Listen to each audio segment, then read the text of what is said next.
Alright, hello citizens of the Nigelverse. It is Nigel here once again, and this is going to be another wrestling review. After a while of the Great American Bash being a TV special for NXT, this time it gets its own pay-per-view slash premium live event.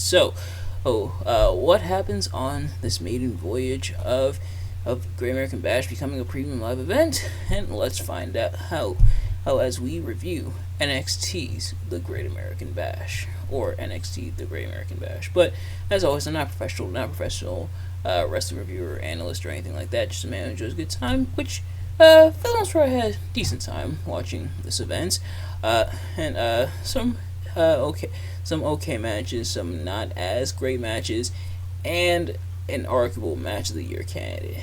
But we'll get into all that in just a moment. For those of you who have seen these types of reviews before from me, you kind of already know how this works. For those of you who haven't, I'm pretty much going to be talking about what I liked and what I disliked about each match. I'm going to go match by match, with the exception being the pre-show match, which was the 8-person mixed tag between Dragon Lee, Nathan Frazier, Ulysses Leon, and Valentina Feroz.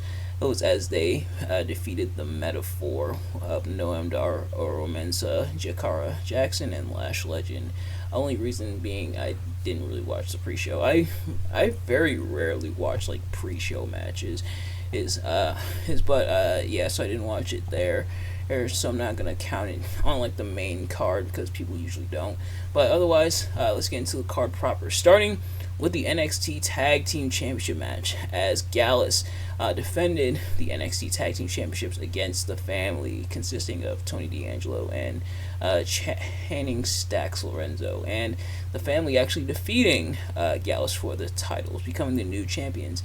Now, admittedly, I didn't expect them to win, and I talked about in my predictions, I thought Stacks might turn on Tony D'Angelo, but you know what? I had a man enough to admit when I was wrong, and I was here, and this was a pretty decent match.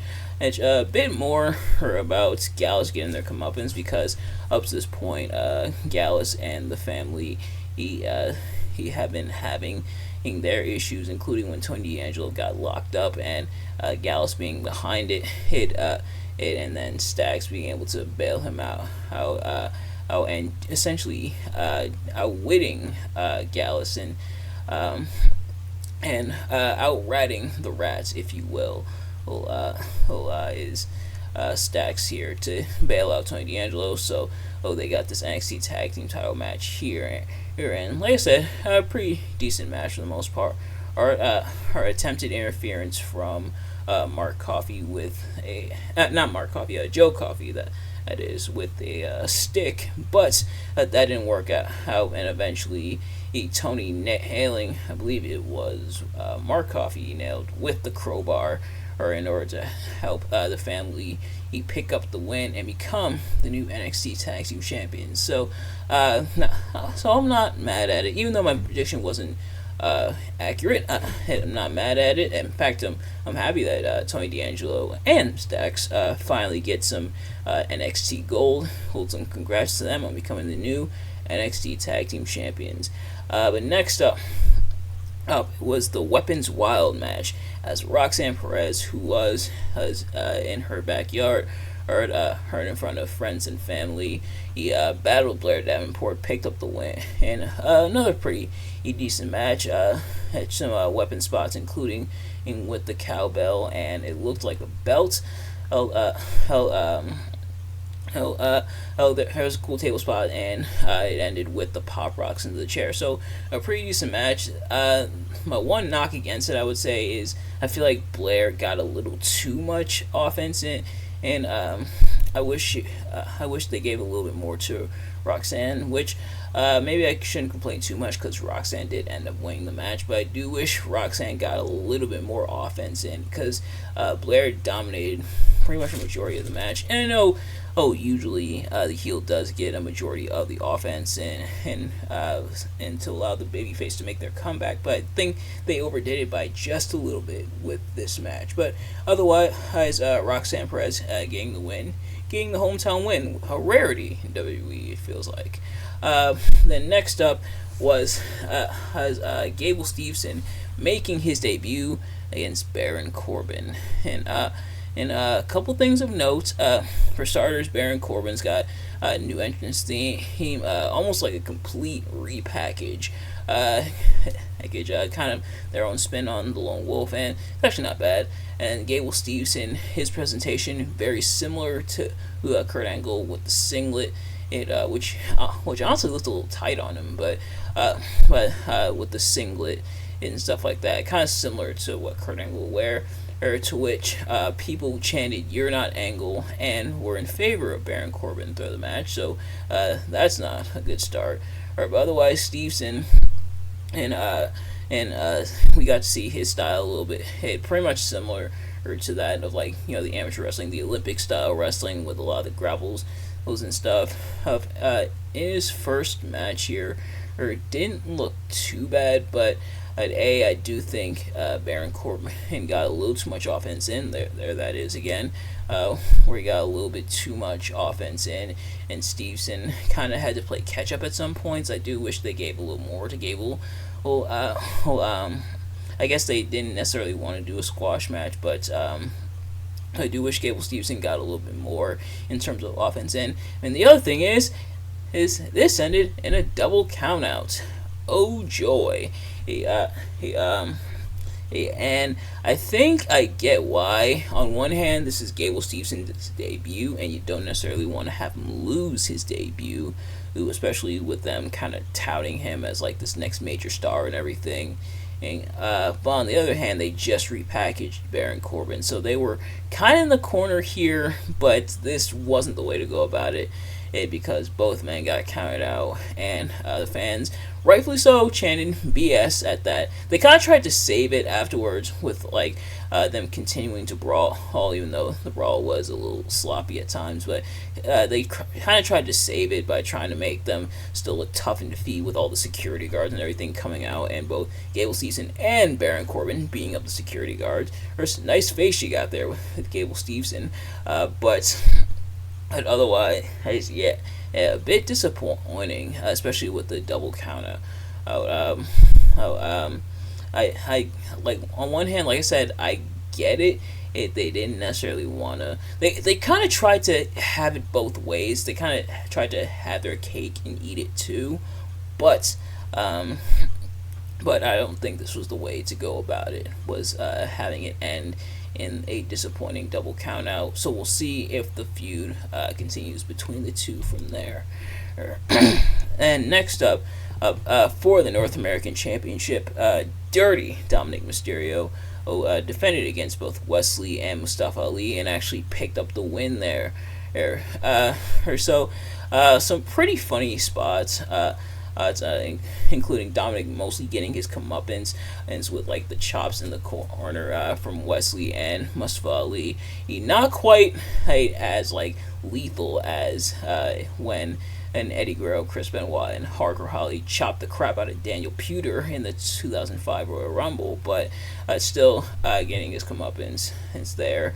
But otherwise, some pretty decent stuff between the three, and I really noticed it in this match, and people have been saying it for a little bit, but I think I really noticed it in this match, seeing Dominic's progression, especially under the Triple H regime, seeing him really start to come into his own is really cool to see. But Wesley and Mustafa Ali able to get their stuff in, and including the ending when Mustafa Ali, he nailed the first, actually, before we talk about that, Wesley, with an impressive dive over Rhea Ripley onto Dom, and then Ripley responded with the Riptide onto Wesley through the announce table. But we also got to talk about the ending, because Mustafa Ali hit the 450 onto Wesley. I do miss the 054 from Mustafa Ali, but nevertheless hit the 450. Rhea pulled him out, allowing Dominic to hit the frog splash on Wesley to get the win. So again, not a bad match, and it looks like they're gonna have Dominic Mysterio will hold on to it for a little bit, and then later on backstage we see a little mini confrontation between Dom and Rhea and Dragon Lee. So I guess Dragon Lee is gonna be the next challenger for the North American Championship. But then next up was the submission match for the NXT Women's Championship as Tiffany Stratton defended against Thea Hale. And actually defeated her. The way that happened was as Stratton had Thea in the Boston Crab, Andre Chase threw in the towel because Thea couldn't take no more, and so Tiffany won that way. This match not as good as I thought it would be. They were kind of trying to hype it up with with the prior match where Tiffany technically tapped out, but the referee didn't see it. So you would have thought they would have went a bit more with it, but sadly didn't really get it as much as there could have been there. And they did kind of tell the story of Tiffany going after the back, trying to soften the back of Thea Hale, including hitting the prettiest moonsault ever, or onto Thea Hale and her back, and her locking in the Boston Crab, and then eventually the Boston Crab with the knee into the back. Although you could tell Tiffany was kind of struggling, and some people theorize that it might be because Thea is kind of short, but otherwise is a bit weird with that Boston Crab.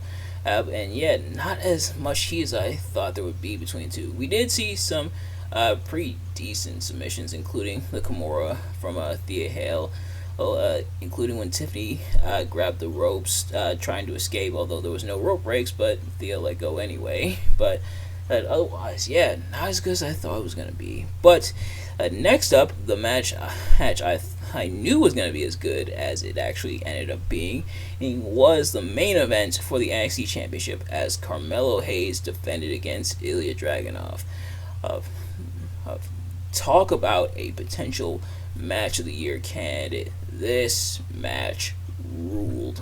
This was a solid match, and I definitely knew it was going to be this one. I was the most excited for, I really like Carmelo Hayes' body of work. I love Ilya Dragunov's body of work as well, especially his wars against Walter / Gunther. But yeah, this was a really, really good match between the two, who both men just really gave you everything, and strikes galore. Not quite as meaty beatdown as Gunther or Drew McIntyre or Sheamus, but still getting their stuff in, and moments where you thought it was going to be a hit. Quite a few false finish that might be it moments, but it didn't really happen. Carmelo really, I think this might be Carmelo's best defense to date up to this point. Because this was a really, really good one. An ending with Ilya Dragunov going for the Torpedo Moscow, although he accidentally nailed Trick Williams, who was holding the NXT Championship. Trick was holding the NXT Championship to motivate Carmelo, trying to say, this is what you've been, this is you're trying to defend this is what you're fighting for, or stuff like that, which I thought he was going to turn to, but he didn't. Man, that is the second night in a row where I was waiting for a turn, and it didn't happen. And of course, last night was Collision with Adam Cole and MJF.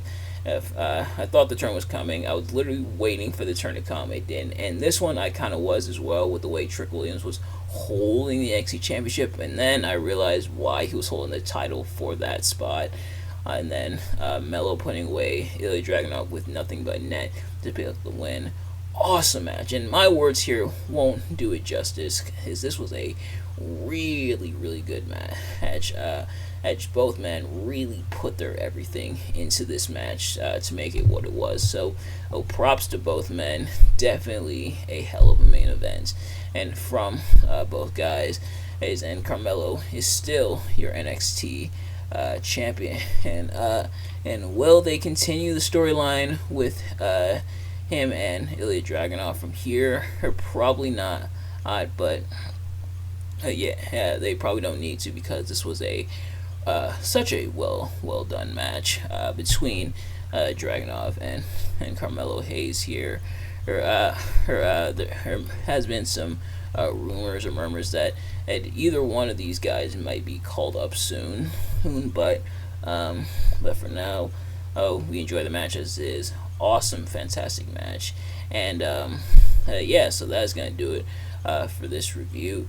If I had to pick the best and worst match of the night, or aka the strongest, weakest match, for the strongest, definitely the main event was a really good match. If you watch anything from the show, and the replay and everything, if you watch anything from this show, definitely this match, because it really is that good. And if I had to pick the weakest, probably Gable Stevenson versus Baron Corbin. And Gable, I wish they gave him a bit more, and the double countout did kind of suck. And his presentation is kind of similar to Kurt Angle so far, and I don't just mean that because they're both Olympic gold medalists, and they both kind of work that amateur style, a little bit like the singlet, like the whole American flag and everything, and walking down with the gold medals and stuff, kind of similar to Kurt Angle. And it's okay if he has some of those mannerisms, but I also really want to see him stand out on his own. That'd be good to see. But nevertheless, that's going to do it for this review. Thank you all so much for watching. I hope you enjoyed. If you did, please do me a favor. Like, comment, subscribe, share it with your friends, turn on post notifications so you know every time I upload a video so you can see as soon as it drops. Let me know in the comments below your thoughts on the show, on NXT Great American Bash, and my review. Did you dislike the show? Did you dislike my review? Let me know. But thank you all so much for watching, and I will see you guys later. Peace.